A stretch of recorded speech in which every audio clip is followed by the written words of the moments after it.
Jaya plus நேயர்கள் அனைவருக்கும் வணக்கம். இது ஏன் என்ற கேள்வி விவாத நிகழ்ச்சி. இன்று நவம்பர் 14, 2025. பீகார் தேர்தல் வரலாற்றிலும் சரி, பாரதிய ஜனதா கட்சியினுடைய அரசியல் வரலாற்றிலும் சரி, இது ஒரு முக்கியமான அங்கமாக மாறியிருக்கிறது. இன்றைய தினம் பீகார் சட்டமன்ற தேர்தலினுடைய வாக்கு எண்ணிக்கை இன்று எண்ணப்பட்டு வரக்கூடிய நிலையில் முன்னிலை நிலவரத்தின் அடிப்படையிலே பாரதிய ஜனதா கட்சி தலைமையிலான தேசிய ஜனநாயக கூட்டணி 201 சட்டமன்ற தொகுதிகளில் முன்னிலை நிலவரத்தில் இருக்கிறார்கள். 60க்கும் மேற்பட்ட சட்டமன்ற தொகுதிகளில் இப்போது வரை இந்திய தேர்தல் ஆணையம் வெற்றியையும் உறுதி செய்திருக்கிறது. இன்று நள்ளிரவுக்குள்ளாக அனைத்து சட்டமன்ற தொகுதிகளுக்கும் வெற்றி, தோல்வி உள்ளிட்டவை இந்திய தேர்தல் ஆணையத்தால் அதிகாரப்பூர்வமாக அறிவிக்கப்படும். தேர்தல் அறிவிக்கப்படுவதற்கு முன்பாகவே பீகார் சட்டமன்றத்தின் மீதான எதிர்பார்ப்பும் பரபரப்பும் குறையாமல் அப்படியே இருக்கிறது இன்று வாக்கு எண்ணிக்கையின் போதும். இது குறித்து தான் இன்றைய தினம் நாம் விவாதத்தை நடத்த இருக்கிறோம். விவாதத்திற்கான தலைப்பாக ஜெயா பிளஸ் தேர்வு செய்திருப்பது பீகாரில் மீண்டும் பாஜக மற்றும் ஐக்கிய ஜனதா தளம் தலைமையிலான கூட்டணி வெற்றி, தேர்தல் முடிவு சொல்லும் செய்தி என்ன? இந்த தலைப்பின் கீழ் தான் அடுத்த 1 மணி நேரங்கள் நாம் விவாதத்தை கொண்டு செல்ல இருக்கிறோம். விருந்தினர்களுக்கு அறிமுகம் செய்து வைத்து விடுகிறேன். பத்திரிகையாளர் தமிழன்பன், அரசியல் விமர்சகர் TDS ரவிச்சந்திரன், உங்கள் இருவரையும் நான் நிகழ்ச்சிக்கு வரவேற்கிறேன். இவர்களோடு காங்கிரஸ் கட்சியிலிருந்து விஜயகிருஷ்ணா இணைந்திருக்கார், அவரையும் நாம் வரவேற்கலாம். இன்னும் சற்று நேரத்தில் பாரதிய ஜனதா கட்சியினுடைய OBC மாநில தலைவர் வீர திருநாவுக்கரசும் இணைய இருக்கார். நாம் அவரையும் முன்பே வரவேற்று விடலாம். தமிழன்பன் சார், உங்ககிட்ட இருந்தே ஆரம்பிக்கலாம். பீகாரில் இப்படி ஒரு வெற்றியை பாரதிய ஜனதா கட்சி கூட எதிர்பார்த்திருக்குமா அப்படின்னா அது ஒரு கேள்விக்குறி தான். வெற்றி பெறுவோம்ன்றத உறுதியாக சொன்னாங்க, ஆனால் இவ்வளவு பெரிய வெற்றி பெறுவோம் அப்படின்றத யாரும் எதிர்பார்த்திருக்க மாட்டாங்க. தேர்தலுக்கு பிந்தைய கருத்து கணிப்புகள் வெளியான போது கூட 175 சட்டமன்ற தொகுதிகளெல்லாம் சில ஆங்கில ஊடகங்கள் வழங்கிய போது 175 வருவதற்கான வாய்ப்புகளே இருக்கிறதா என்ற கேள்விக்குறியை தான் பலரும் முன்வைத்தார்கள். ஆனால் அது கூட இல்லை. 201 சட்டமன்ற தொகுதிகளில் முன்னிலை, இதில் 60க்கும் மேற்பட்ட சட்டமன்ற தொகுதிகளில் இப்போதே வெற்றி என இந்திய தேர்தல் ஆணையம் அறிவித்திருக்கிறது. பீகார் தேர்தல் சொல்லக்கூடிய செய்தி என்ன சார்? பீகார் தேர்தலில் யாரும் நீங்கள் சொன்ன மாதிரி யாரும் எதிர்பாராத வெற்றி. பாஜகவும் நிதிஷ்குமாரும் கூட எதிர்பாராத ஒரு பெரிய வெற்றியை அவங்க சந்திச்சிருக்காங்க. இந்த வெற்றி இப்போ எனக்கு அதுக்கு சான்று இப்போ கேட்டிங்கன்னா முழுமையாக சொல்ல முடியாது. சட்டப்பூர்வமாக திருடப்பட்ட வெற்றி அப்படின்னு தான் நான் சொல்லுவேன். இந்த வெற்றியை பாஜகவும் ஆளும் நிதிஷ்குமாரும் சட்டப்பூர்வமாக அந்த பீகாரில் வெற்றியை சட்டப்பூர்வமாக திருடி இருக்கிறார்கள் என்று தான் நான் என்னுடைய குற்றம் நான் சொல்லுவேன். அதுக்கு என்னன்னா நான் ஏன் சொல்கிறேன்னா, இந்த சிறப்பு தீவிர வாக்காளர் திருத்தம் இருக்குது இல்லையா, அதில் நீக்கப்பட்ட வாக்குகள் அப்போ எல்லோரும் வச்ச குற்றச்சாட்டே, அதாவது காங்கிரஸ்ல இருந்து எல்லோரும் வச்ச குற்றச்சாட்டு காங்கிரஸ் ஆதரவாளர்கள் அல்லது ஆளுங்கட்சிக்கு எதிரானவர்களுடைய வாக்குகளை திட்டமிட்டு நீக்குகிறார்கள் என்ற குற்றச்சாட்டு வச்சாங்க. அந்த குற்றச்சாட்டு இன்னும் சொல்லப்போனால் அந்த மகிழா காங்கிரஸ் தலைவர் அல்கா லம்பா சொன்னாங்க, ஒரு 59 தொகுதிகளில் நாங்கள் கடந்த தேர்தலில் மிக குறைந்த வாக்கு வித்தியாசத்தில் தோல்வியுற்ற 59 தொகுதிகளில் 23 லட்சம் பெண்கள் வாக்குகளை மட்டும் நீக்கினாங்கன்னு அதை பேட்டி கொடுத்தாங்க அவங்க. இது எல்லாமே சர்ச்சைக்குரியதாக, அதாவது நீங்கள் ஒரு தேர்தல் ஆணையம் வாக்கு இதெல்லாமே சந்தேகத்துக்கு இடமின்றி இருக்கணுன்ற நான் நினைக்கிறேன். ஆனால் எல்லாமே இங்கே சந்தேகமாக இருக்குது. இப்போ ஒரு தொகுதியில் 27 வாக்குகள் வித்தியாசத்தில் ஒருத்தர் வெற்றி பெற்றிருக்கிறார். அப்போ ஒரு தொகுதியில் 500 வாக்கு 1000 வாக்கு அவங்க இந்த சிறப்பு தீவிர திருத்தத்தின் கீழ் நீக்கி இருந்தாங்கன்னா இந்த வெற்றி நீக்கிவிட்டு இந்த வெற்றியை பெற்றிருக்கிறார்கள் என்று நான் யூகிக்கிறேன். அந்த என்னுடைய யூகத்துக்கு சான்று இந்த வாக்கு வித்தியாசங்கள் விவரங்கள்லாம் முழுமையாக வந்த பிறகு தெரியும். அப்புறம் அடுத்தது இந்த வெற்றி என்பது இந்தியாவுக்கு, அதாவது பாரதியார் சொன்னார், பாரத நாடு பழம்பெரும் நாடு, நீரதன் புதல்வர் நினைவு அகற்றாதீர்னார். ஆனால் பாரத நாடு மிகுந்த ஆபத்தை நோக்கி சென்று கொண்டிருக்கிறது என்பதற்கான அறிகுறியாக தான் இந்த வெற்றியை நான் பார்க்குறேன். ஏன்னா ரொம்ப கடுமையான சொற்கள். ஆமாம், அப்படிதான் நான் என்னுடைய பார்வையை நான் சொல்கிறேன் உங்களுக்கு. இது என்னன்னா, அது அறுதி பெரும்பான்மை அல்லது மிக பெரும்பான்மைன்றது மிருக பலம்லாம் சொல்கிறாங்கல்ல, அது எப்பவுமே ஜனநாயகத்துக்கு நல்லது கிடையாது. யாராக இருந்தாலும், எந்த கட்சியாக இருந்தாலும் சொல்கிறேன் நான், மிருக பலம் அப்படின்றதெல்லாம் ஜனநாயகத்துக்கு நன்மதே கிடையாது. வண்டியோட சக்கரை 2 வேணுங்கிற மாதிரி ஆளுங்கட்சியும் எதிர்கட்சியும் ஒரு வலிமையாக இருந்தால் தான் அந்த நாடு இயல்பாக போகும், இல்லைன்னா சர்வாதிகாரம் தான் நடக்கும். அதை நோக்கி இந்திய நாடு சென்று கொண்டிருக்கிறதோ என்கிற அச்சம் எனக்கு இந்த தேர்தல் முடிவின் மூலம் ஏற்படுது.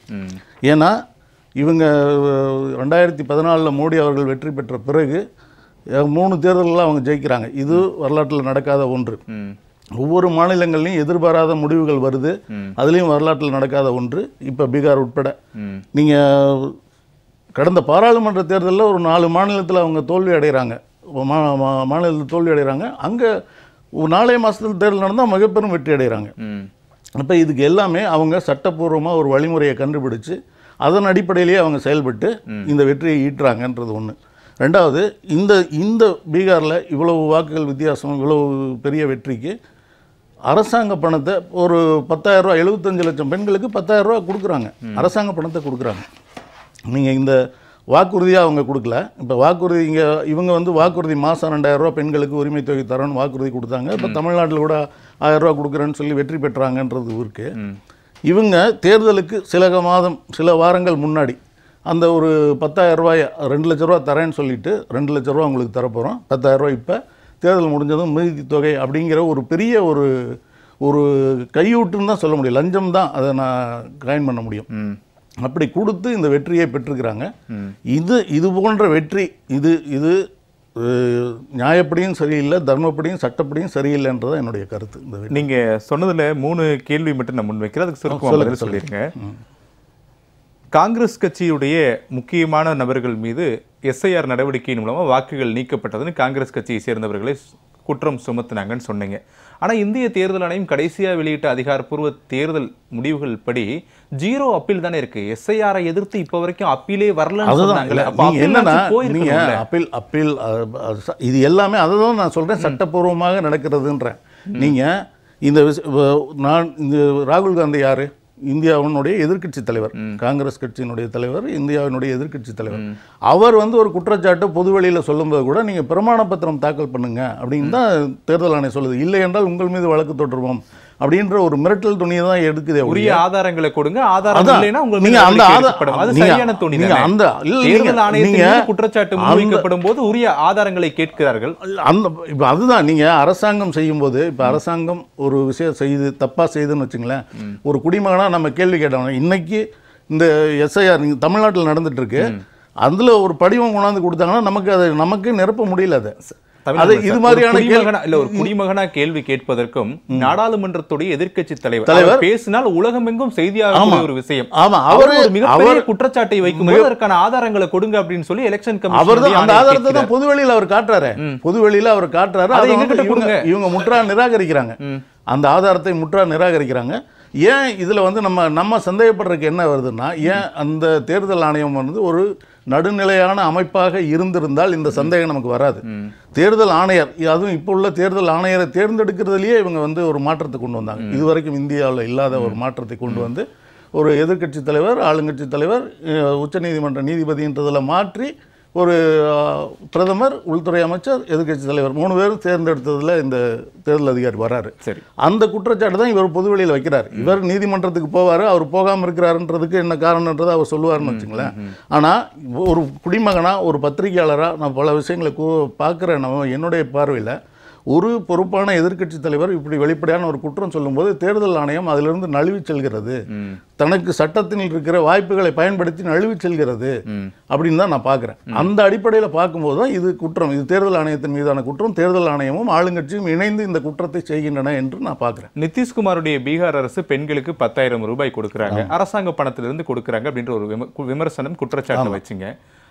தேர்தல் நடைபெறுவதற்கு 1 தினங்களுக்கு முன்பாக தேஜஸ்வி யாதவ் அறிவிக்கிறார், வருடத்திற்கு 30,000 ரூபாய் பெண்களுக்கு கொடுப்பேன். சரி, தமிழ் நம்ம தொடர்ந்து பேசலாம். ஒரு அண்மை செய்தி கிடைத்திருக்கிறது இந்த டிபேட் தொடர்பாக தான். ரகோபூர் சட்டமன்ற தொகுதியில் தேஜஸ்வி யாதவ் வெற்றி பெற்றிருக்கிறார். தற்போதைய அண்மை செய்திகளாக நம்ம பார்த்துக்கிட்டு இருக்கோம்.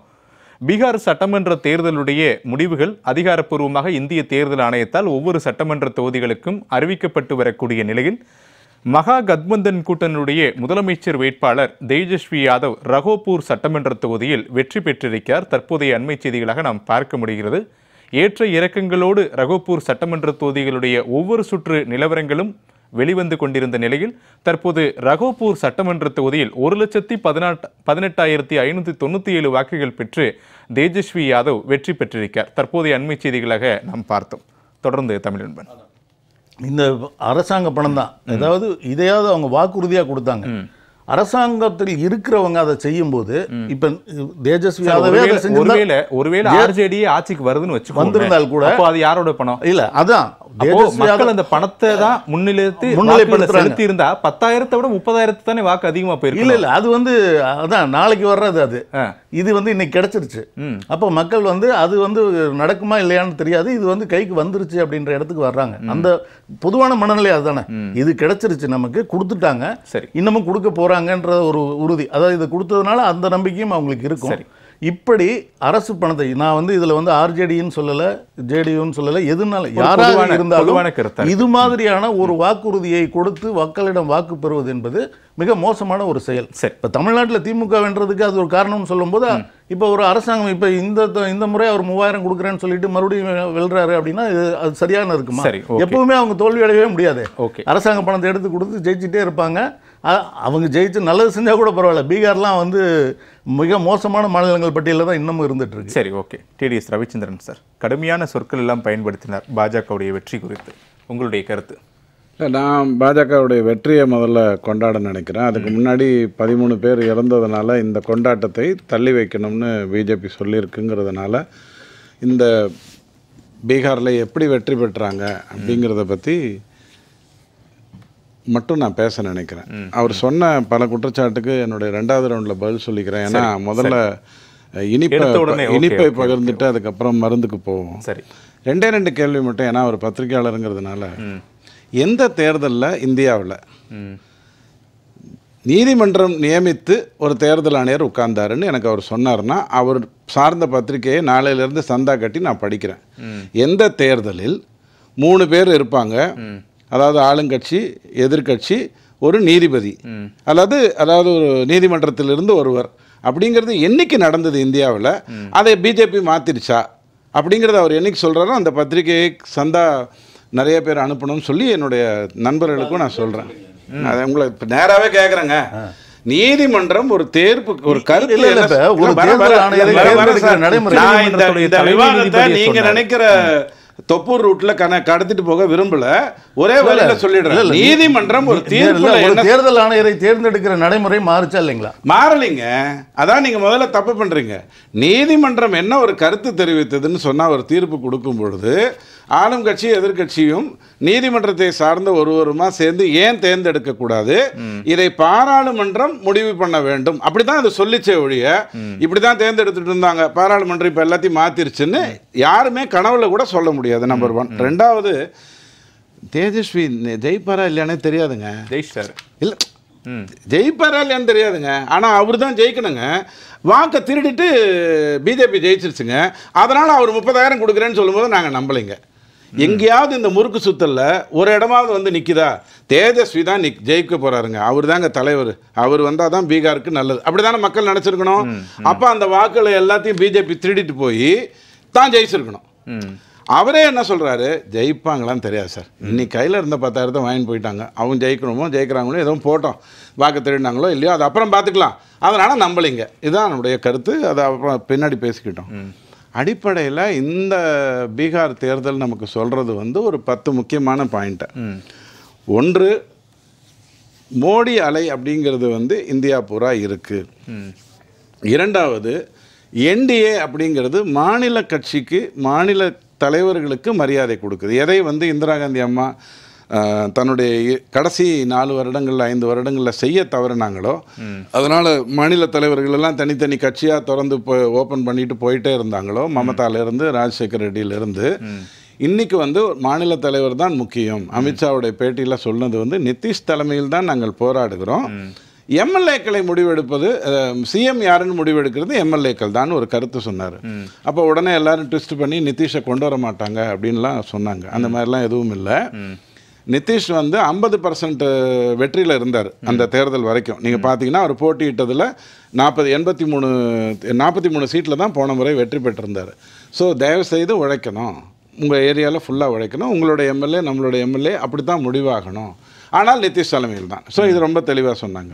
ஃப்ரீ பீஸுங்கிறது, அதாவது இலவசங்கமும் அத்தியாவசியத்துக்கும் ஒரு வித்தியாசம் இருக்குது. 20,000 ரூபாய் வருடத்திற்கு, 10,000 ரூபாய் வாழ்க்கையில் ஒரு தரம், அதுதான் சொன்னது. அதுக்கப்புறம் நீ அதுலேருந்து நூல் பிடிச்சிட்டே வந்தீங்கன்னா திருப்பி கட்டி உனக்கு 2 லட்சம் ரூபா வரைக்கும் வரும். தமிழ்நாட்டில் 12,000 ரூபாய் கொடுத்துட்டு இருக்காங்க. 1000 × 12. அது கூட ஒழுங்காக சொன்னதை செய்யாமல் முழு பூசணிக்காயில் 6 பூசணிக்காயை மாற்றி பெண்களுக்கு குடும்ப தலைவிகளுக்குன்னு சொல்லிட்டு கடைசியில் 2.5 லட்சத்துக்குள்ளே இருக்கவங்களுக்கு தான் சொல்லிட்டு, அப்படி பார்த்தா 55 லட்சம் குடும்பங்களுக்கு தான் தமிழ்நாட்டில் கொடுத்துருக்கணும்.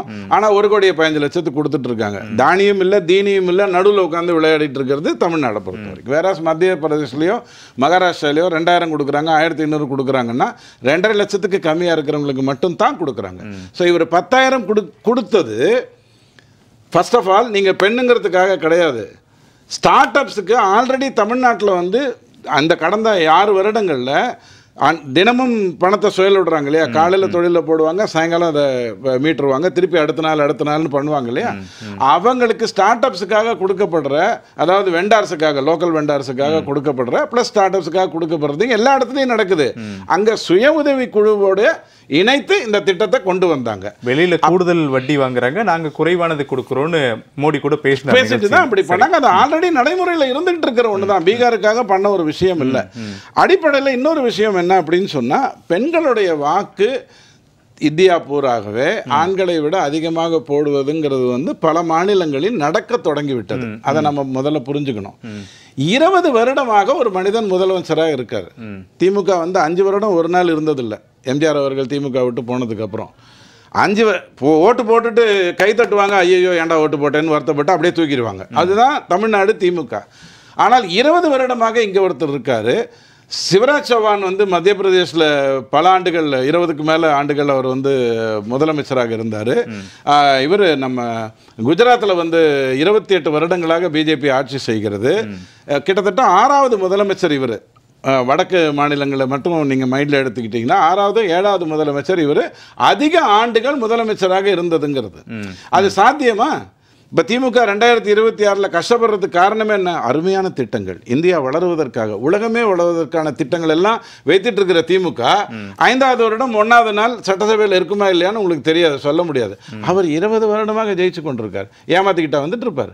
ஓட்சோரிங்கிற வார்த்தையை ராகுல் காந்தி ஐயா பயன்படுத்தினார். அதை இப்போ நான் பேசவே விரும்பல, அது அப்புறம் பேசிக்கலாம். டபுள் இன்ஜினுடைய முக்கியத்துவம் இந்தியா பூரா இருக்கிற ஒரு மாநிலத்துக்கும் புரிய தொடங்கிவிட்டது. அதாவது அதனால் வந்து இப்போ எனக்கு நீ ஓட்டு போடலையா, நான் உனக்கு வந்து பணம் கொடுக்க மாட்டேன்னு எந்த ஒரு மத்திய அரசும் சொல்லிட முடியாது. ஓட்டு போடலைங்கிறதுனால நிர்மலா சீதாராமன் அம்மா வந்து நிதியமைச்சராகவும் ஜெய்சங்கரை வெளியுறவுத்துறை அமைச்சராகவும் மாற்றணுங்கிற வைக்கக்கூடாதுங்கிற அவசியமும் இல்லாமல் ராஜ்யசபா மூலமாக அவர்களை கொண்டு வரக்கூடிய அளவுக்கு திறமைக்கான மரியாதை, அது ஊரா பேராங்கிறது இல்லை, ஓட்டு போட்டாங்களா இல்லையாங்கிற இதுக்குள்ளே கொண்டு வர்றாங்கங்கிறது ரொம்ப முக்கியம். ஆனால் டபுள் இன்ஜின் ஏன் முக்கியமாகப்படுகிறது என்று சொன்னால், எல்லாத்துலேயும் ஒரு பிரிவினைவாதம், எல்லாத்துலேயும் ஒரு எதிர்ப்பு, எல்லாத்தையும் எதை எடுத்தாலும் நான் தான் ராஜேந்திர சோழன் அப்படின்னு வெளில வந்துட்டு ஒரு பேசிக்கிட்டே இருந்தால் உண்மையாக வருவதே மக்களுக்கு தெரியாமல் கிட்டத்தட்ட 4 லட்சம் கோடி ஜிஎஸ்டியின் மூலமாக மட்டும் வருதுன்னு தான் உங்கள் பட்ஜெட் சொல்லுது. 2000 கோடி வாங்க முடியறதுக்கு காரணங்கள் இருக்குது, உங்களுக்கு தெளிவாக தெரியும். கல்விக்கு பணமே கொடுக்கறதில்லன்னு புலம்பிக்கிட்டே இருந்தால், உதாரணத்துக்காக சொல்கிறேன், ஒரு வீட்டில் நம்ம போயிட்டு இஷ்டத்துக்கு எதையாவது ஒன்று அவங்கள பற்றி பேசிடுறது. போலீஸ் வந்து என்ன சொல்லுவான்? புகார் எழுதி கொடுங்க, நான் நடவடிக்கை எடுக்கிறேன் அப்படின்னு. அதெல்லாம் முடியாது. நான் யார் தெரியுமா? என்கிட்டயே புகார் எழுதி கொடுக்க சொல்கிறியான்னா, புகார் எழுதி கொடுத்தா ராகுல் காந்தி ஐயாக்கு என்ன பிரச்சனைனா, இப்போ இந்த அஃபிடவிட் கொடுத்தாருன்னா என்ன பிரச்சனை அப்படின்னா, அது நிரூபணம் ஆகலைன்னு வச்சுக்கோங்க, அது ப்ரூவ் ஆகலைன்னு வச்சுக்கோங்க, அவருடைய பதவி காலி ஆகிடும். அதனால தான் அவர் வந்து அதை பண்ணாமல் இருக்கார். இல்லைனா வீடு வீடாக போயிட்டு நீ தெரியும், உன்னை யாருன்னு எனக்கு தெரியும் அப்படின்னு சத்தம் போட்டுக்கிட்டே இருக்கிற வேலையை யார் பண்ணுவா? எழுதி கொடுங்கன்னு சொன்னது, அதுக்கு ப்ரூஃப்ஸோட பேசுங்கன்னு சொன்னது. நான் என்ன கேட்குறேன், இப்போ எதுக்கு சுருக்கணும்? சுருக்கமா ஓகே 60 இல்லை, ஏன்னா வாக்கு தான் சுருக்கிருச்சு, 5 சீட்டோட நிற்கிறாங்களே, கொஞ்சம் மெதுவாக திட்டுவோன்னு பார்த்தா அதுக்காக நினச்சேன். 5 சீட்டு 6 சீட்டு வந்துருச்சா? நல்லதுங்க. இப்போ கேள்வி என்னன்னா, 65 லட்சம் வாக்குகள் நீக்கப்பட்டுருச்சு. அந்த வாக்குகள்லாம் யாருக்கு போயிருக்கணும்? தேஜஸ்வி யாதவுக்கும் ராகுல் காந்தி ஐயா கை நீட்டின எல்லாருக்கும் போயிருக்கணும். கரெக்டா? இப்போ யார் அதை போட்டா? அந்த வாக்குகளை எடுத்து நான் போட்டேனா? போடலை. அந்த வாக்குகள் போட முடியாமல் நடுத்தரில் நின்றாங்களா? அந்த 65 லட்சம் பேர் எங்கேயாவது நடுநிலத்தில் இருந்தாங்களா? ஏதாவது ஒரு பூத்தில் ஒரு 1000 ஓட்டு இருக்குது, அங்கே 200 ஓட்டை காணும். நீக்கினா அப்படி தானே சார் இருக்கும்? 20 நீக்குவாங்க பூத்துக்கு. 65 லட்சத்தை நீக்க முடியாது இல்லையா? அப்போ வெளியில் நின்றாங்க, இந்த பூத்தில் வந்து எனக்கு வாக்கு இல்லைன்னு சொல்கிறாங்க, இங்கே ரீகவுண்டிங் நடக்கணும் அப்படின்னு எங்கேயாவது நடந்துதா? எதுவுமே கிடையாது. அடிச்சாங்கிறாங்க, அவன் அழமாட்டேங்கிறான். பசிக்குதுங்கிறாங்க, அவன் பாலை குடிச்சிக்கிட்டு இருக்கான். எல்லாமே பாசிட்டிவாக இருந்துக்கிட்டு இருக்கு. நீங்கள் எதைத்தான் எதை வைத்து தான் நீங்கள் நிரூபணம் பண்ணுறீங்க? அட்லீஸ்ட் எனக்கு ஒரு சின்ன ஒரு வரியில் சொல்லக்கூடிய ஒரு சாதாரணமான ஜோக்கு டக்குன்னு முடிச்சிடுறேன். இந்த பேப்பர் உங்கள் கையில் கொடுத்துட்டு, இதில் வந்து பானிபட் போரினுடைய குதிரைகள் இருக்கிறது, அந்த இடத்தில் யானைகள் இருக்கிறது, அந்த இடத்தில் போர் நடக்குதுன்னு நான் சொல்லிட்டு, என்னப்பா அது போர் எங்கன்னா காணாது, போர் முடிஞ்சு கிளம்பி போயிட்டாங்க. பானிபட் போரில் யானையெல்லாம் இருந்தால் அங்கே தானே விழுந்திருக்கும். இல்லை, அவன் எடுத்துகிட்டு போயிட்டான். வெறும் வெள்ளை பேப்பரை காட்டிட்டு இதில் இது இருக்கிறது அது இருக்கிறது அப்படின்னா எல்லாம் போயிடுச்சு அப்படின்னா என்னைய நீங்கள் மென்டல்னு பார்ப்பீங்களா, இல்லை நீங்கள் வேற என்னன்னு பார்ப்பீங்க, இல்லை உங்கள் கெட்ட நேரம்னு பார்ப்பீங்களா? ஒரு கருத்து ஒரு மாடலை கொண்டு வந்து இந்த மாடலுக்கு 22 ஓட்டு இருக்குங்கிறாங்க. அந்த அம்மா சொல்லுது, நான் என் வாழ்க்கையில் இந்தியாவுக்கு வந்ததே இல்லைன்னு. வாழ்க்கையில் இந்தியாவுக்கு வந்ததே இல்லைங்க அப்படிங்குது. அப்போ ஏதாவது ஒன்று சொன்னால் பொய் சொன்னால் பொருந்த சொல்லணுங்கிறது ஒன்று வேணும் இல்லையா? இதில் என்ன பொய் இருக்கு? இந்திய தேர்தல் ஆணையத்துடைய வாக்காளர் பட்டியலிருந்து தான் எடுத்து கொடுக்குறாங்க. ராகுல் காந்தி தயாரித்து கொடுக்கல. இல்லை, அங்கே தான் நீங்கள் தப்பு பண்ணுறீங்க. 20 ஆண்டு காலமாக ஒரு தவறை திருத்தப்படாமல் இருந்தால் இந்த மாதிரியான தவறுகள் மிதந்து கொண்டிருக்கும். அதை நீக்குவதற்கான வேலை, அதாவது ஒரு வீட்டை கிளீன் பண்ணல. ஒரே ஒரு கேள்வி, எஸ்ஐஆர் நீங்க 20 வருஷத்துக்கு ஒரு முறை நடத்துறீங்க. அது காங்கிரஸ் 20 வருஷத்துக்கு நடத்தாம இருந்த ஒரு முறை இல்ல 2002ல நடத்தப்பட்டது. அதுக்கப்புறம் இப்ப நடைபெறுது. எஸ்எஸ்ஆர் ஆண்டுக்கு ஒரு முறை நடைபெறுகிறது. 2014க்கு பிறகு ஹரியானா மாநிலத்தில் எத்தனை முறை சட்டமன்ற தேர்தல் நடைபெற்று இருக்கிறது? எஸ்எஸ்ஆர் நடத்தப்பட்ட போது தேர்தல் அதிகாரிகள் கண்டுகொள்ளவில்லையா? இதுதான் கேள்வி. அப்ப பிறகு 14 ஆண்டுகள் இல்லையா? சம்மரி ரிவிஷன் ஒன்னு ஒரு மாநிலமும் ஒரு தேர்தல் போதும் செய்யும். அதைத்தான் கேட்கிறேன். அதுல இருந்து ஏன் நீக்கப்படவில்லை? அப்ப இது என்ன இடையில சேர்க்கப்பட்ட 2-3 நாள் சம்மரி ரிவிஷன்ங்கிறது ஒரு மாநிலமும் அவர்களுடைய அதிகாரிகளை வைத்துக் கொண்டு செய்யும். இல்ல செய்யல. இப்ப எஸ்ஐஆர் எந்த அதிகாரிகள் செய்றாங்க? இங்க பாருங்க, மாநில அதிகாரிகள். ஆனால் இந்திய தேர்தல் ஆணையத்துடைய கடமைகளுக்கு உட்பட்டு செய்றாங்க. நான் ஐ திங்க் அவருக்கே பதில் சொல்லிருக்கலாம் போல இருக்கு. ஏன்னா நீங்க 3 விதமா குழப்பறீங்க. சரி, 3த்தையும் நான் முதல்ல உங்க கேள்வியை 3ஆ பிரிச்சுக்கிறேன். சம்மரி இல்ல வேண்டாம், முடிச்சிடலாம் டக்குனு. ஏன்னா நீங்க குழப்பிட்டீங்கன்னா அப்புறம் மக்களும் கஷ்டப்படுவாங்க இல்லையா? அவங்க விளம்பரத்தை பார்த்தா தானே அவங்களுக்கு நல்லது. முதல் கேள்வி நீங்க என்ன கேட்டீங்கன்னா, ஹரியானாவில் எஸ்ஐஆர் நடந்ததா நடக்கவில்லையா? அடுத்து நான் சொல்றேன், இல்லைங்க சம்மரி ரிவிஷன் மூலமாக அங்க நீக்கப்பட்டிருக்கு. இல்லைங்க, அந்த இடத்துல வந்து வாக்குகள் அப்படி இருந்தா அந்த வாக்குகள் ஏன் இன்னும் இருக்குது அப்படின்னு நீங்க ஹரியானா மாநிலத்தில் நீக்கப்படலைன்றதுனால தான் ராகுல் காந்தி. நான் ஒத்துக்கிறேங்க, ரொம்ப சந்தோஷங்க. பீகார்ல 7.5 லட்சம் 7.5 கோடி வாக்காளர்கள் நீக்கப்பட்டதாக நீங்க சொல்றது 9.5%. 9.5% வாக்குகள் நீக்கப்பட்டிருந்தா வாக்கு எப்படி 66 மாறிச்சு? இல்ல, நீங்க ஹரியானா மாடலை பத்தி பேசுனீங்க. இப்போ நீங்க பீகாருக்கு வந்துட்டீங்க. பாருங்க, ஹரியானா மாடலை பத்தி பேசுனீங்க. ஹரியானா மாடல் நான் பேசினது நீங்க ராகுல் காந்தி பத்தி தெரியும். அந்த பெண்கள், அந்த பெண் மாடலை பத்தி நான் பேசினேன் ஒழிய திராவிட மாடல் ஹரியானா மாடல் பேசல. அது யாரோட கார்டு? பாருங்க, அந்த கார்டு இருந்ததுங்கிறது உண்மையாக இருந்தா அவங்க ஓட்டே போட்டிருக்க முடியாது. உண்மைதான், ஓட்டே போட்டிருக்க முடியாது. வாக்காளர் பட்டியல்ல இருக்கு. ஏங்க, உங்களுடைய குற்றச்சாட்டு அவங்க வந்து பிஜேபிக்கு ஓட்டு போட்டாங்க அப்படிங்கிறது தானே? ராகுல் காந்தி அப்படி சொல்லலையே. 22 வாக்காளர்களை தயாரிச்சிருக்காங்க, போலி வாக்காளர்கள் இருக்கிறாங்கன்னு தான் ராகுல் காந்தி சொன்னாரு. பிஜேபிக்கு ஓட்டு போட்டாங்க. இல்ல, பாகுபலி இன்டர்வலோட முடிஞ்சிருச்சு. 22 இடத்துல அந்த அம்மாக்கு ஓட்டு இருக்கு. அவங்க ஓட்டு போட்டாங்களா இல்லையா? அவங்களுடைய பெயரில் கள்ள ஓட்டு போடப்பட்டிருக்கிறது. கள்ள ஓட்டு போட்டாங்களா இல்லையா? கள்ள ஓட்டு போடப்பட்டிருக்கிறது. கள்ள ஓட்டு போட்டாங்களா? அப்போ நம்ம என்ன பண்ணணும் அப்படி சொன்னா, ஒரு வித யோசிச்சு பாருங்க. சாதாரண லாஜிக், சிம்பிள் லாஜிக். பொதுவாகவே எல்லாரும் காலையில இருந்து வேலை செஞ்சிருப்பாங்க. ஓட்டு சாவடியில ரொம்ப நொந்து போய் அப்படியே ஓட்ட பார்த்துட்டே இருப்பாங்க. காலையில இருந்து இப்படியே பண்ணிக்கிட்டே இருப்பாங்க. ஒரு படம் நான் வந்து நேர்மையா சொல்றேன், அந்த படம் அழகாக இருக்கு. ஒரு மாடலுடைய படம். யாருன்னு மூஞ்சி எடுத்து பார்ப்பான். எந்த ஆம்பளையா இருந்தாலும் பெண்களே பார்ப்பாங்க, யாரு இருந்தவன்னு பார்ப்பாங்க. அங்க ஒரு ஆம்பளை நின்றுட்டு இருக்கான் கள்ள ஓட்டு போடுறதுக்கு. ஓகே கள்ள ஓட்டா, சரி போ அப்படின்னு வாங்களா? சரி, நீங்க ஒரு சாதாரண லாஜிக் வேண்டாம். இல்ல, இந்த கருத்துல நீங்க ரொம்ப அபத்தமா இருக்கு. இந்த கருத்துல ரொம்ப திரு விஜய் கிருஷ்ணா, காங்கிரஸ் கட்சி மகாகத்பந்தன் கூட்டணி ஓவராலா வரலாம். மகாகத்பந்தன் கூட்டணி ஓரளவுக்கு சட்டமன்ற தொகுதிகளை பிடிப்பார்கள்னு எதிர்பார்க்கப்பட்டது. ஆனால் எண்ணியதை விட மிக குறைவான இடங்கள்ல தான் முன்னிலை நிலவரங்கள், சில இடங்களுக்கு வெற்றி தோல்வி அறிவிக்கப்பட்டிருக்கிறது. முதல்ல அது குறித்தான கருத்து, அதோடு சேர்ந்து திரு TDS ரவிச்சந்திரன் சொன்னதுக்கான உங்களுடைய இல்லை, அதாவது மகாகத்பந்தன் கூட்டணியில் வந்து காங்கிரஸ் இருந்தாங்க, RJD இருந்தாங்க. எல்லாருக்கும் தெரியும் NDA கூட்டணியில் யார் இருந்தான்ட்டு. NDA எதன் அடிப்படையில் NDA கூட்டணி வந்து பீகார் SIRலேயே முடிவாயிடுச்சு. NDA யார் கூட கூட்டணி வச்சிருக்காங்கன்ட்டு. ஃபர்ஸ்ட் ஆஃப் ஆல் நான் சொல்கிறேன், கடைசும் இவரு புரியல. இப்போ நீங்கள் சொல்லு தேர்தல் ஆணையத்துக்கு இல்லை சார், ரொம்ப கிளியரா இல்லை நான் சொல்கிறேன். எங்க தேசிய ஊடக தலைவர் திரு பவன் கேர் அவர்களே டைரக்டா சொல்லிட்டாரு. சரிங்களா, இந்த எலெக்ஷனே ECIக்கும் மக்களுக்குமான எலெக்ஷனாக தான் இருந்திருக்கு. மக்களோட வில்லு சப்ரஸ் ஆயிருக்கு, ஓட்டர்ஸோட வில்லு. சரிங்களா, இவங்களோட பொலிட்டிக்கல் எக்ஸ்ப்ளாய்டேஷனுக்காக மக்களோட வில் சப்ரஸ் ஆயிருக்கு. சரிங்களா, அதுவும் கடைசியாக ஒரு கருத்துலாம் சொல்லும் போது ரொம்ப அப்பத்தமாக சொன்னார். அது சொன்னார், 22 அந்த பிரேசில் மாடல் வந்துட்டாங்க, இது எப்படி அது எப்படின்னு ரொம்ப அப்பத்தமாக பேசினார். சார், நீங்கள் சிஸ்டமைஸ்டாக பண்ணுறீங்க இதை, அதை தான் நாங்கள் சொல்கிறோம். 22 பிரேசில் மாடல் வந்து ஃபோட்டோ வந்து 22 இடங்களில் வர்றது ஒரு எதர்ச்சியான சம்பவமா? அதே மாதிரி யூபியில் இருக்கிற சர்பஞ்ச் வந்து பீகாரில் ஹரியானாவில் வந்து ஓட்டு போடுறது எதர்ச்சியான சம்பவமா? இன்னும் இதுக்கெல்லாம் இன்னொரு விஷயம் வர, ஆலந்து கான்ஸ்டியூன்சியில் SIT அன்அர்த் பண்ணது. சரிங்களா, அவங்க ரிவீல் பண்ணது என்னன்னா, Form 7 யூஸ் பண்ணி டெலிஷனு எத்தனாயிரம் பேருக்கு 6018 பேருக்கு அனுப்புகிறாங்க. சரிங்களா, அது பார்க்கும்போது அதில் அந்த BLO ஒருத்தரோட சகோதரரே போன்றாங்க. அவங்க பார்த்து அதிர்ச்சியாகி அதுக்கப்புறம் எல்லாம் விசாரிக்கும் போது அவங்க சொன்ன அந்த 6018ல் 5940 வந்து ஃபேக்கு ஃப்ராடு. சரிங்களா, அதுவும் எப்படின்னா, இப்போ ரீசெண்டாக இந்து பேப்பர்ல எல்லாமே வந்தது. எப்படின்னா, ஒரு கால் சென்டர் மாதிரி ஒரு ஃபேர்மை வச்சு ஒரு டெலிஷனுக்கு 80 ரூபான்ற விகிதத்தில் சிஸ்டமேட்டிக்காக இதை பண்ணியிருக்காங்க. இவங்க இந்த எலக்ட்ரால் சப்ரஷன் இருக்குது பார்த்தீங்களா, சிஸ்டமேட்டிக்காக சொல்கிறாங்க. யார் ஓட்டு போட்டாங்களா நீங்கள் பார்த்தீங்களா, CCTVயை விடுங்க, CCTV ஃபுட்டேஜை கொடுங்க, ஏன் கொடுக்க மாட்டீங்க? அதுதான் சொல்கிறோம். நீங்கள் எதுக்கு அவசரமாக வந்து இப்போது டிஜிட்டல் எவிடன்ஸோட ரூல்ஸே மாற்றினீங்க,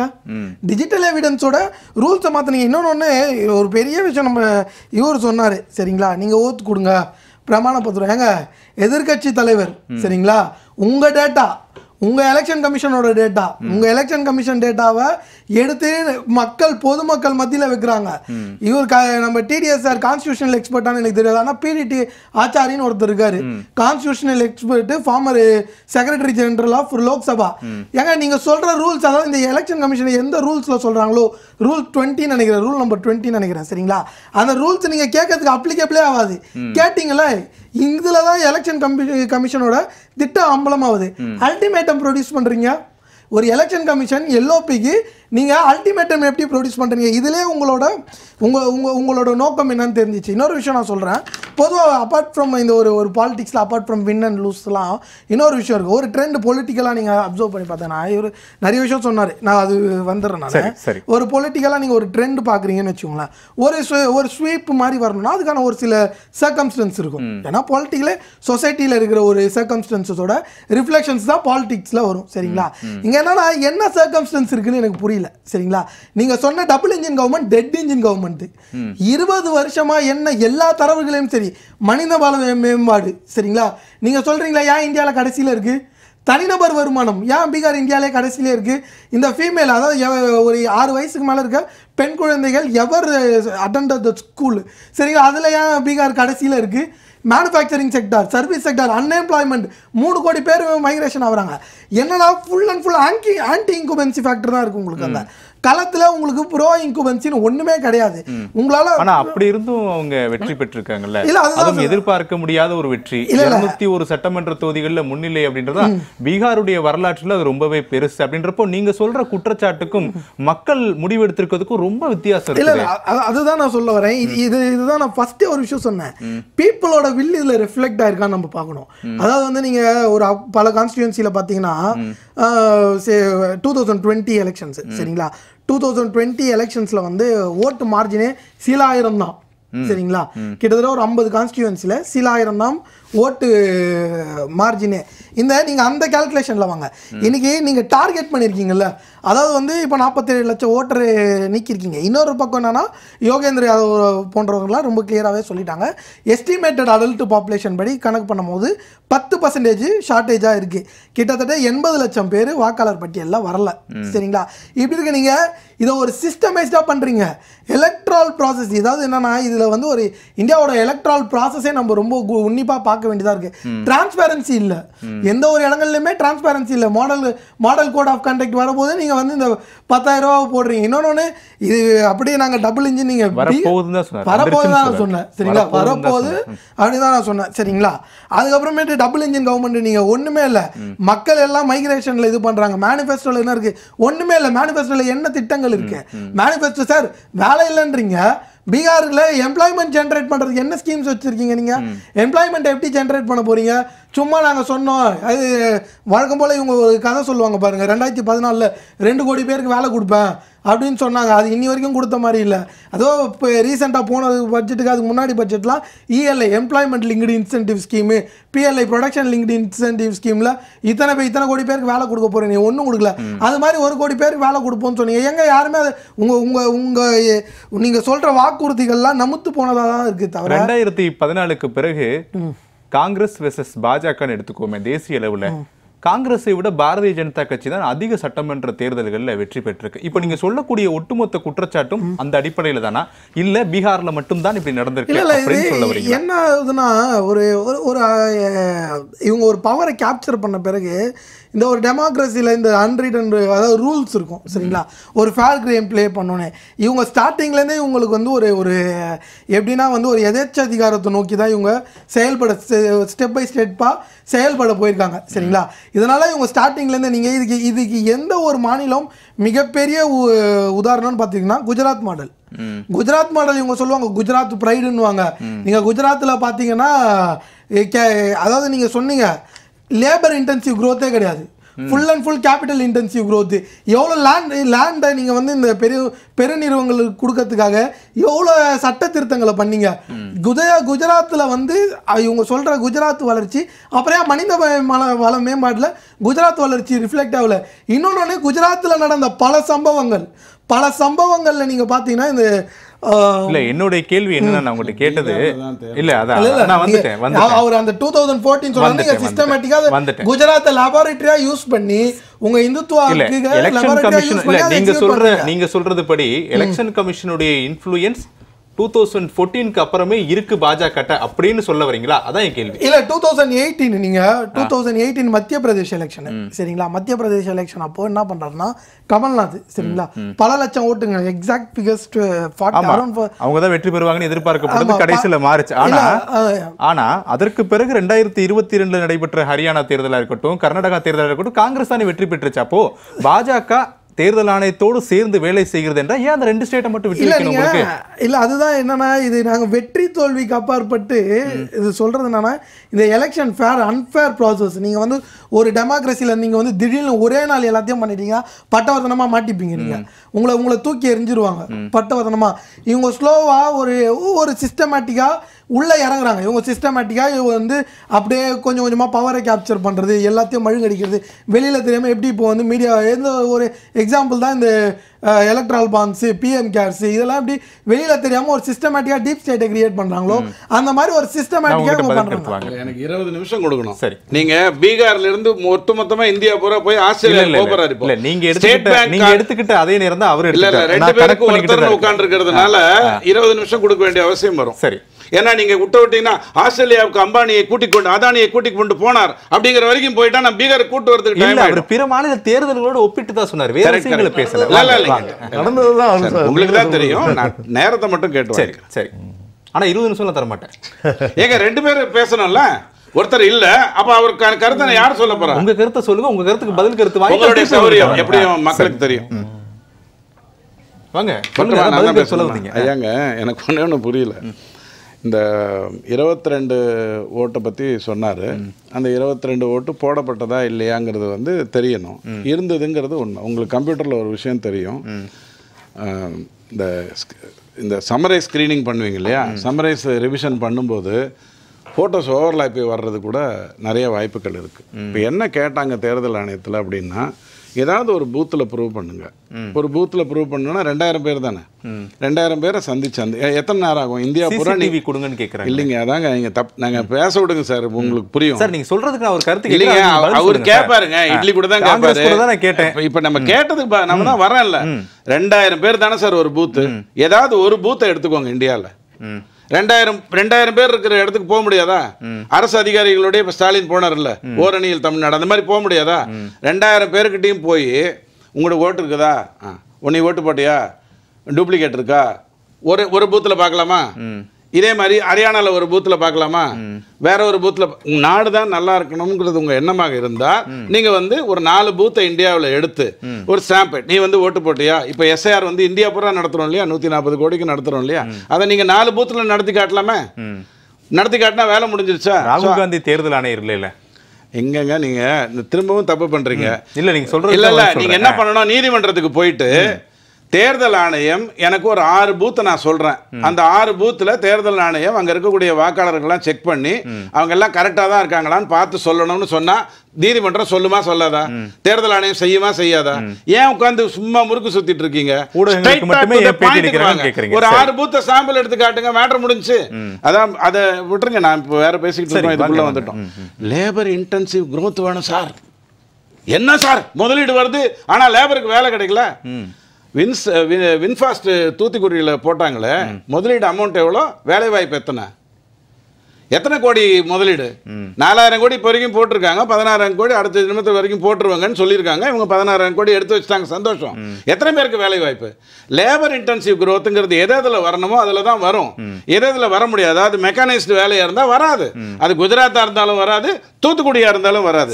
இது தெரியாம பேசக்கூடாது. ரெண்டாவது தெரியாம இந்த வார்த்தைலாம் இருக்கு.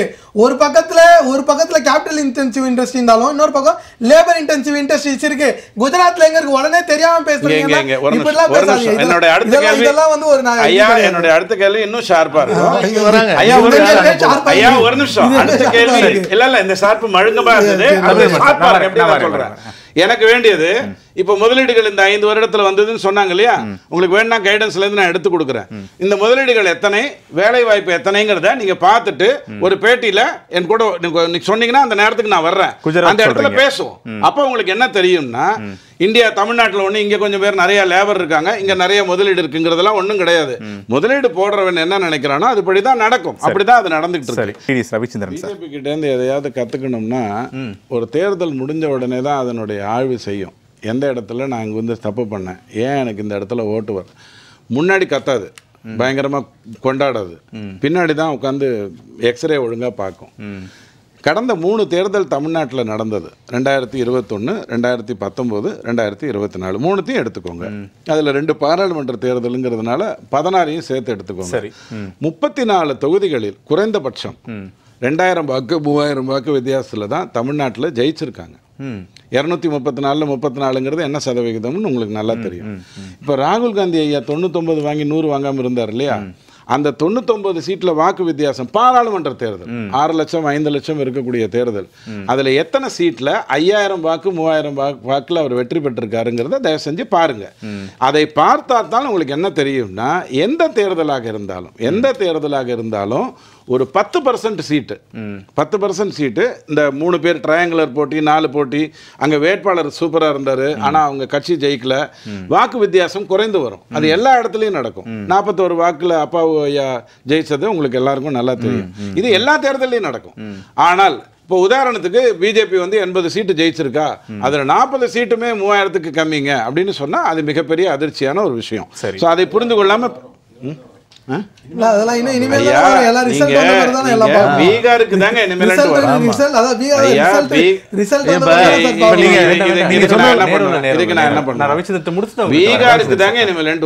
எனக்கு 1977 எம்ஜிஆர் ஐயா வந்ததுல இருந்து எங்கிட்ட டீடைல் இருக்கு, வேணா தர்றேன். ரொம்ப தெளிவா ஒரு தேர்தல்னா அப்படித்தான் இருக்கும், 10% அப்படித்தான் இருக்கும். அதுவே 20%, 30%, 40% போச்சுன்னா அது வந்து மயிரடைகள் மிஸ் ஆச்சுங்கிற கதை வருது இல்லையா, அந்த இடத்துக்கு வரும்.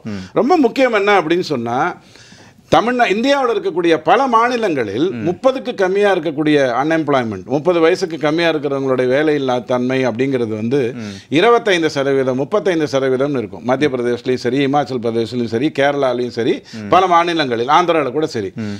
பீகார் வந்து கிட்டத்தட்ட 16% மட்டும்தான் இளைஞர்களுக்கு வேலை இல்லை அப்படிங்கிற ஒரு நிலைமையில் இருக்கு. அது மட்டும்தான் பீகார். நீங்க கேட்ட சில விஷயங்கள்லாம் நியாயமானது. அங்க என்னங்க பெரிய சொர்க்கம் ஆயிடுச்சா, அந்த இடத்துல அர்பனைசேஷன் வந்துருதா, ஸ்கூல் டிராப் அவுட் எந்த அளவுக்கு இருக்கு அப்படின்லாம் கேட்டிங்கன்னா, உண்மையை சொன்னால் பீகார் ஒரு 60 வருடம் காங்கிரஸ் அண்டு லல்லு பிரசாத் யாதவால் ஆட்சி செய்யப்பட்டதும் 20 வருடமாக நிதிஷ்குமார் இருக்கிறதும் உங்களுக்கு தெரியும். 55ன்னு வச்சுக்கோங்க.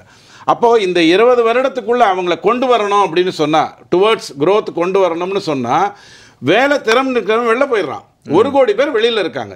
இந்தியா பீகாருடைய பாப்புலேஷன் 9 கோடினா கிட்டத்தட்ட 1 கோடி பேர் வெளி மாநிலங்களில் போயிடுறாங்க. அப்போ உள்ளுக்குள்ள இருக்கிறவங்களை வச்சு குரோத்தை கொண்டு வரணும். முதல்ல ஜங்கல் ராஜை தூக்கி போடணும். ஷோலே அம்ஜத் கானை முதல்ல தூக்கி போட்டு மிதிக்கணும். அதுக்கப்புறம் நாடு நாடாக இருக்கணும். அந்த இடத்துல வளர்ச்சியை கொண்டு வரணுங்கிறது தான் இப்போ பண்ணிட்டு இருக்காங்க. 20 வருடமாக ஒரு மனிதனால ஜெயிக்க முடியும்னு சொன்னா, நீங்க சொல்ல இவிஎம்மும் இல்லாம அவர் ஜெயிச்சிருக்காரு, நீங்க சொல்லக்கூடிய ஓட்ஸ் ஒரு எஸ்ஐஆர் இல்லாம அவர் ஜெயிச்சிருக்காருங்கிறத நீங்க தயவு செஞ்சு புரிஞ்சுக்கோங்க. அப்போ எல்லாத்துக்கும் இன்னொன்று என்ன சொல்றாங்க சார், அப்படியெல்லாம் இந்தியா பூரா எல்லா ஓட்டையும் பிஜேபி கொண்டு விட மாட்டாங்க. கொஞ்சம் டிஎம்கே கிட்ட விடுவாங்க, இந்த பக்கம் ஜார்க்கண்ட் விடுவாங்க. ஜார்க்கண்டில் பிஜேபி வெற்றி பெறவே இல்லை, கேரளாவில் வெற்றி பெறவே இல்லை, இதில் தெலுங்கானாவில் இப்போ கொஞ்சம் இது வந்திருக்கு, பஞ்சாபில் வெற்றி பெறவே இல்லை, தமிழ்நாட்டில் வெற்றி பெறவே இல்லை. 6 மாநிலங்களில் இந்தியாவில் பிஜேபி என்ன பண்ணாலுமே வெற்றி பெற முடியலைங்கிற ஒரு சூழ்நிலை இருக்கத்தான் செய்யுது.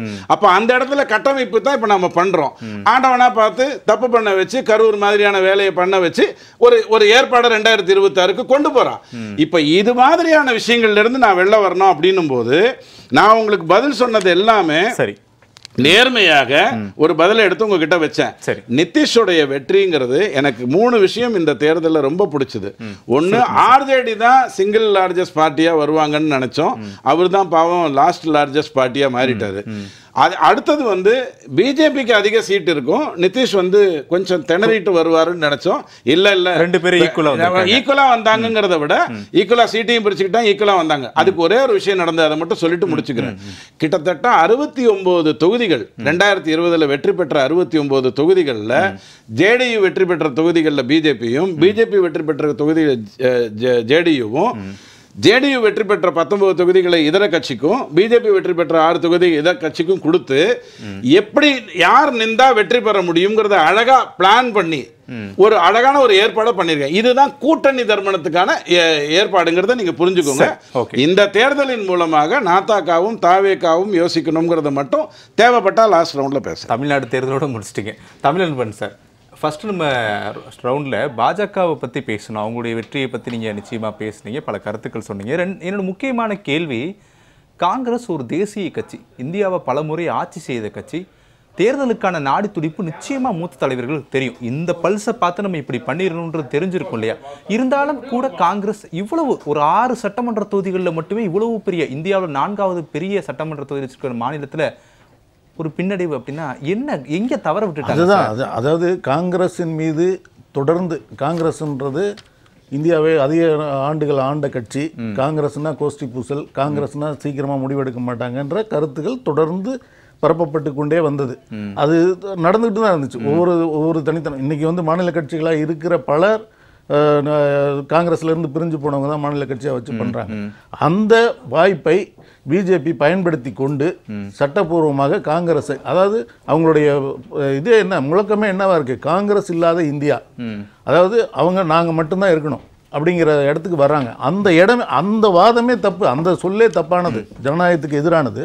அதை அவங்க சொல்கிறாங்க, அதை நோக்கி அவங்க செயல்பட்டு இருக்கிறாங்க. அவங்க மாநில கட்சிகளை கூட கொஞ்சம் விட்டுருவாங்க. ஆனால் காங்கிரஸை வந்து எந்த இடத்துலையும் விட மாட்டாங்க, விடக்கூடாதுன்றதுக்கு திட்டமிட்டு இந்த காரியங்களை எல்லாம் செஞ்சுட்டு இருக்கிறாங்கன்றதை நான் சொல்கிறேன்.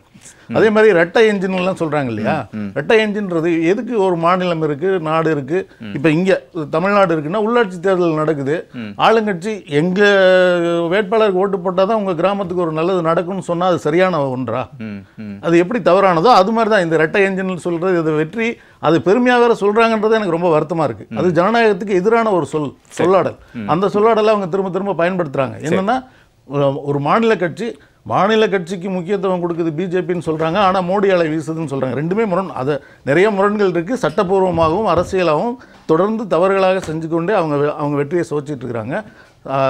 அதுதான் ஒவ்வொரு முறையும் நிரூபணம் ஆகிட்டே இருக்குது. சட்டப்படி நம்ம அதை செய்ய வேண்டிய காலமும் வரும், விரைவில் வரும். சரி, ஓகே. வீர திருநாவுக்கரசு, உங்களோட நிகழ்ச்சிக்கு வரவேற்கிற இறுதி நேரத்தில் வந்திருக்கீங்க. சில காலதாமதத்தினால ஒன்றும் இல்லை.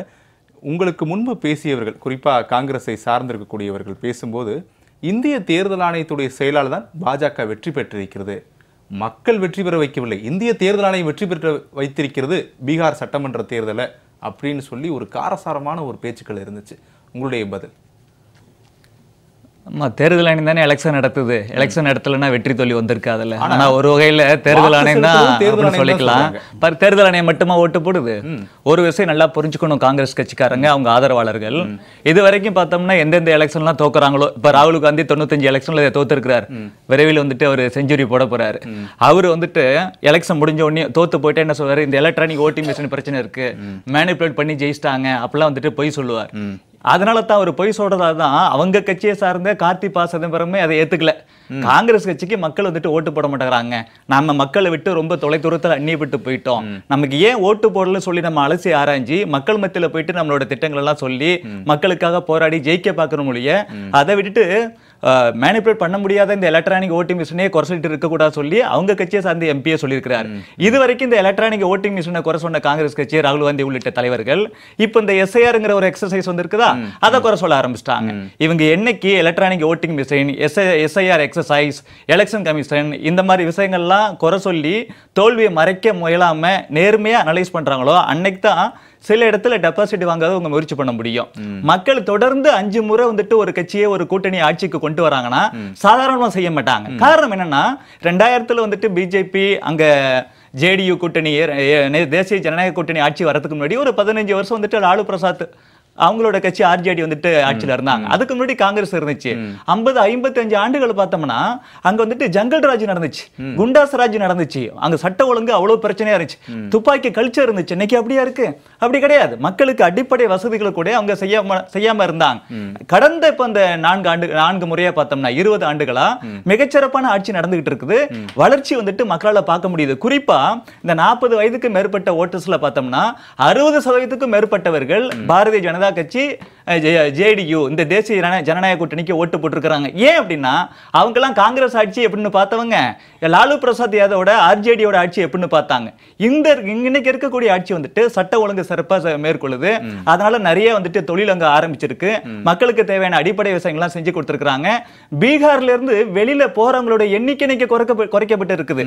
இன்னும் கூட நிறைய செய்ய வேண்டியது இருக்கு. ஒரு காலகட்டத்தில் அப்படி பார்த்தோம்னா எக்கச்சக்கமா கோடிக்கணக்கில் வந்தாங்க. இன்னைக்கு அது குறைஞ்சிருக்குது. மக்கள் வளர்ச்சியை பாக்குறாங்க, நல்லாட்சியை பாக்குறாங்க, பிரைம் மினிஸ்டர் நரேந்திர மோடி கொடுக்கக்கூடிய கேரண்டியை பாக்குறாங்க. அந்த அடிப்படையில தான் தொடர்ந்து மக்கள் வந்துட்டு ஓட்டு போட்டுட்டே இருக்காங்க. நல்லா புரிஞ்சுக்கணுங்க, இன்னைக்கு ஒரு ஸ்டேட்ல தொடர்ந்து 2 முறை ஜெயிக்கிறதே கஷ்டம். கருணாநிதி அவர்கள் வந்துட்டு அரசியல் சாணக்கியர்னு சொல்லுவாங்க. அவர் திமுக தலைவர் ஆனதுல இருந்து தொடர்ந்து 2 முறை ஒரு டைம் கூட ஜெயிச்சது இல்ல. அரசியல் சாணக்கியர்னு சொல்லக்கூடிய அவராலேயே தொடர்ந்து 2 முறை ஜெயிக்க முடியல. ஒரு ஸ்டேட்லயே தொடர்ந்து 2 முறை ஜெயிக்க முடியல. ஆனா இவர் நரேந்திர மோடியை பாருங்க, நாட்டிலேயே 3 முறை ஜெயிச்சாரு. இப்ப அவரு கொடுக்கிற வாக்குறுதியை கேரண்டியை நம்பி இங்க பார்த்தோம்னா பீகார்ல அவர் 2014 பிரைம் மினிஸ்டர் வந்தாரா, 2015, 20, 25 தொடர்ந்து 3 முறை இங்க வந்துட்டு பீகார்ல ஜெயிக்க வச்சிருக்காங்க. மக்கள் நல்ல தலைவர்கள் சொல்றதுதான் கேட்பாங்க. யாரு பெர்ஃபார்ம் பண்றாங்களோ அந்த கட்சி அந்த கூட்டணி தான் விரும்புவாங்க. அந்த அடிப்படையில் பாரதிய ஜனதா கட்சி அங்கம் வைக்கக்கூடிய தேசிய ஜனநாயக கூட்டணிக்கு மிகப்பெரிய ஆதரவு கொடுத்திருக்கிறாங்க. யோசிச்சு பாருங்க சார், 5வது முறை ஆட்சிக்கு வரும் பொழுது இவ்வளவு எண்ணிக்கையில பெரும் வெற்றி எவ்வளவு பெரிய விஷயம். காங்கிரஸ் பாருங்க இன்னைக்கு 2 சீட்டோ 3 சீட்டோ 6 சீட்டு இது அதிர்ச்சியா இருக்கு, அவங்களுக்கே அதிர்ச்சியா இருக்கும். அதுலயும் பாருங்க, இங்க இருந்து தமிழகத்தில இருந்து மு க ஸ்டாலின் அவர்கள் எல்லாம் கூட்டு போயிட்டு அங்க போய் பேச வச்சாங்க. இதுல மு க ஸ்டாலினுக்கும் ராகுல் காந்திக்கும் மிகப்பெரிய போட்டியே வந்திருக்குது. யாரு வந்துட்டு அதிகமா தோக்கடிக்கிறது நம்ம கட்சியை, நம்ம கூட்டணி சொல்லி இங்க இருந்து அங்க போய் இந்த மாதிரி எல்லாம் பேசி உண்மைக்கு புறம்பா நீங்க எது பேசினாலும் மக்கள் மத்தியில் எடுப்படாங்க. குறிப்பா இந்த குடும்ப அரசியல்ல இன்னைக்கு இருக்கக்கூடிய voters, young voters, first time voters வந்துட்டு விரும்புறதில்ல, பெண்கள் விரும்புறதில்லங்க. 1,75,00,000 வாக்காளர்கள் பார்த்தோம்னா இளைஞர்கள், அவங்க எல்லாம் குடும்ப ஆட்சி விரும்புறது இல்ல. இல்ல. அது போல சட்டம் ஒழுங்கு சரியா இருக்குன்னு ஆசைப்படுறாங்க. ஊழல் செஞ்சவங்களை ஒருபோதும் ஏத்துக்கொள்ள மாட்டோம்னு சொல்றாங்க. தமிழகத்துல இது பிரதிபலிக்க போகுது. இங்க கிராண்ட் அலையன்ஸ் மெகா கூட்டணி சொன்னாங்களே, பிஜேபியோட நான் சொல்லி முடிச்சாருங்க. பிஜேபி கூட்டணியை விட இங்க காங்கிரஸ் ஆர்ஜேடி லாலு பிரசாத் யாதவ் கூட்டணி இருக்குல்ல, மிகப்பெரிய கூட்டணி. ஆனா அந்த கூட்டணி இன்னைக்கு மண்ணுக்கு வெடிச்சு. அதே போல தமிழகத்திலும் பாருங்க, இன்னைக்கு கூட்டணி பலத்தை நம்பி இருக்குது திமுக. இவங்க எத்தனை கட்சியை கூட்டணியில சேர்த்துக்கிட்டாலும் கண்டிப்பா தமிழகத்துல பீகார்ல நடந்தது மாதிரியே இந்த காங்கிரஸ் கூட்டணி தமிழகத்திலயும் மிகப்பெரிய தோல்வி அடைய போகுது. விஜய் அவர்களுக்கு இதுல ஒரு பாடம் இருக்கு. புதுசா கட்சி ஆரம்பிக்கிறேன்னு சொல்லி மிகப்பெரிய ஒரு எண்ணத்துல இருந்தோம்னா படுதோல்விதான் காரணங்கிறது விஜய் அவர்களும் புரிஞ்சுக்கணுங்க. விஜய் கிருஷ்ணா, ரொம்ப சுருக்கமா ஒரு அரை நிமிஷம் மட்டும். இல்ல, ரொம்ப சுருக்கமா நான் சொல்லணும்னா ஒரு சில விஷயங்கள் மட்டும் நான் சொல்லிடுறேன். இவர் பேசும்போது 2 பேர் பேசும்போது சொன்னாங்க, 20 வருஷமா கவர்னன்ஸ்ல இருந்துட்டு ஜங்கிள் ராஜ்ன்றீங்க. இவங்களுக்கு எப்படி இப்போ இவங்களுக்கு வேலையே என்னன்னா, இவங்க நிர்வாக தப்புக்கு, இவங்க நிர்வாக திறனின்மைக்கு நேருவை இழுத்துப்பாங்க. இவங்க நேரு காலத்துல அன்னைக்கு பண்ணாங்கன்னு இது சொல்லி போவாங்க. இன்னைக்கு வந்து ஜங்கிள் ராஜ்னு சொல்லுவாங்க. இன்னொன்னு, அதாவது வந்து ஃபண்டமெண்டல் ஃபிளாஸ். சரிங்களா? அதாவது இதுக்கு என்னன்னா, ஹரியானா ஒரு எக்ஸாம்பிளா நான் சொல்றேன். 8ல் 1 ஓட்டர். சரிங்களா? கிட்டத்தட்ட ஹரியானாவோட மார்ஜின் பார்த்தீங்கன்னா 22,000 ஓட்டர் தான்.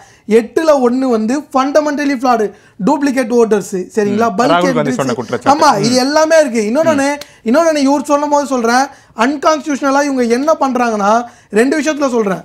எதிர்க்கட்சி நம்ம விவாதமா போயிரும். நேரம் இல்ல. நீங்க இந்த பீகார் தேர்தலை பத்தி இங்க வந்து, அதாவது எலெக்ஷன் கமிஷனுக்கு ஆர்டிகல் 324 படி மிகப்பெரிய பொறுப்பு இருக்கு.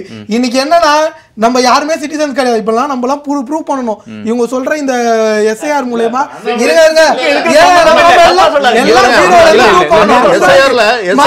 அதுதான் பண்றாங்க. அண்ணாமலை சொல்லிருக்காரு. சார் முடிச்சுக்கலாம். நாளே வார்த்தை ஹரியானால ஒரு 5 பூத்தை எடுத்துட்டு வந்து 8ல் 1 வாக்காளர் போகலன்னு சொல்லுங்க. சொல்ல வேண்டியதானே? எதுக்கு சும்மா கதை விட்டுட்டு இருக்கீங்க? டேட்டாவை எடுத்து வச்சுக்கோ. அப்ப உங்க எலெக்ஷன் யாரை முட்டாளாக்கிறதுக்காக 8ல் 1 போடுறீங்க? யாரை முட்டாளாக்குறீங்க? 8ல் 1 போடுறீங்க. ஒரு 10 பூத் ஹரியானால நீங்க புரிஞ்சுப்பீங்க. ஒரு 10 பூத் ஹரியானால எடுத்துட்டு வந்து நிரூபிங்க. முடிச்சிட்டார். பீகார் மாநிலத்தில் நடைபெற்ற சட்டமன்ற தேர்தலில் தேசிய ஜனநாயக கூட்டணி இதுவரை இல்லாத வகையில் ஒரு மிகப்பெரிய வெற்றியை பெற்றிருக்கிறது. இந்திய தேர்தல் ஆணையத்தினுடைய அதிகாரப்பூர்வ முடிவுகள் தொடர்ந்து வெளியாகி கொண்டேதான் இருக்கிறது. இது குறித்து தான் நாம் இன்றைய தினம் விவாதத்தை நடத்தியிருந்தோம். விவாதத்தில் கலந்து கொண்ட 4 விருந்தினர்களுக்கும் நன்றி, நேயர்களுக்கும் நன்றி. மற்றும் ஒரு விவாத நிகழ்ச்சியில் சந்திக்கலாம். நன்றி, வணக்கம்.